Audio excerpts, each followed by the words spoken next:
Thoughts become things to supersize your business. Sharon Horne-Ellstrom here. Our idiom, our expression today is thoughts become things. This is an idea and a concept and a phrase or idiom that's been around for centuries, although the actual origin is unclear. We know that Napoleon Hill used it in 1937 in Think and Grow Rich when he first finally published, I think it was published as a series of books or chapters, and then it showed up as the book Think and Grow, which has been around for my entire life, plus, for decades now. And people have been understanding and learning and realizing that the things that we think about have a strange way, not even a strange way, they have an absolute scientific way of showing up in our life. Good things, bad things, whether we feel like we have been thinking about them or want them or not.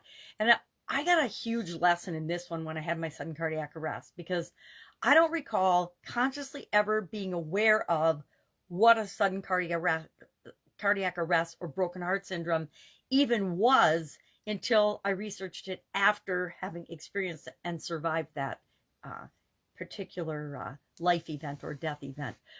But that really proved to me the power of what we're thinking about, because when I went back and realized what I had been thinking leading up into that event, I realized that my thoughts contributed greatly to that showing up in my life. Now, I like to think that the thoughts I had prior to that also are one of the reasons that I survived that particular death experience. I don't know that for sure. None of us do, but that's what I choose to believe. And that's what this idiom and expression is all about. It's about we get to choose what we want to think about and what we want to believe, therefore what we want to create in our businesses and in our life.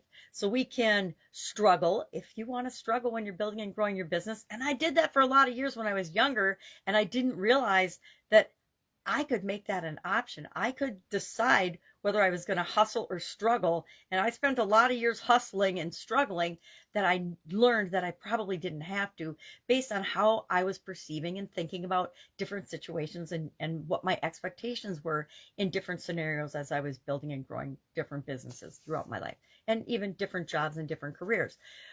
Amazingly, I found myself getting what I expected, whether I wanted it or not. And that usually had something to do with whether I was thinking about what I wanted or was thinking about what I didn't want. And a lot of times we confuse the two, and our brain convinces us that we're thinking about the things that we want when we're actually spending more time and energy thinking about what we don't want.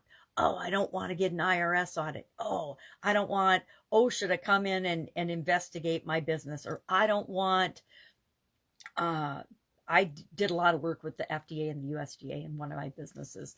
And they were in my business every single day. Every single day they came in and they did inspections. And in the beginning, the previous owner of this particular business dreaded the whole USDA process and the whole oversight process. And I embraced it because I came from a world of quality and audits and manufacturing.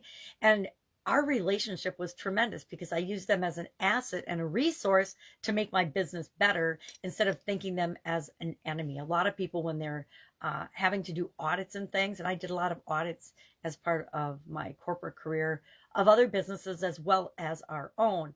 And I know some department heads used to dread me walking into their departments because they thought I was just going to point out everything that was wrong. And I did show them the stuff that they needed to fix in order for us to operate more efficiently and be a better business and just do the right thing. But I also pointed out the things that they were doing really, really well so that they could create more of those. So we've all, I don't know, maybe people haven't heard of the law of attraction.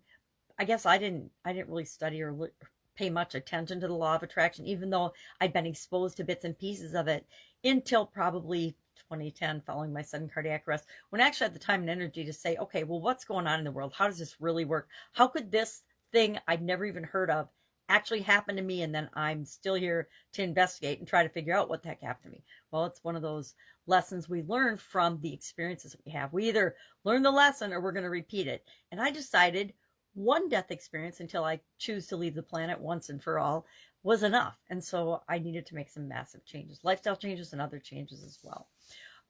So my sudden cardiac arrest to me was my biggest personal lesson in terms of thoughts become things. Now, I'm sure there's a lot of people that are saying, guess what? You didn't create your own sudden cardiac arrest. You didn't create your own health challenges. And I would say, but didn't I? Because I think that we're predisposed to some things, but other things, because we think we're predisposed to it, we actually create those things and they manifest and show up in our lives. It works for both positive and negative things. We create all the positive things that happen in our life as well by thinking about, visualizing, and creating them and having them happen.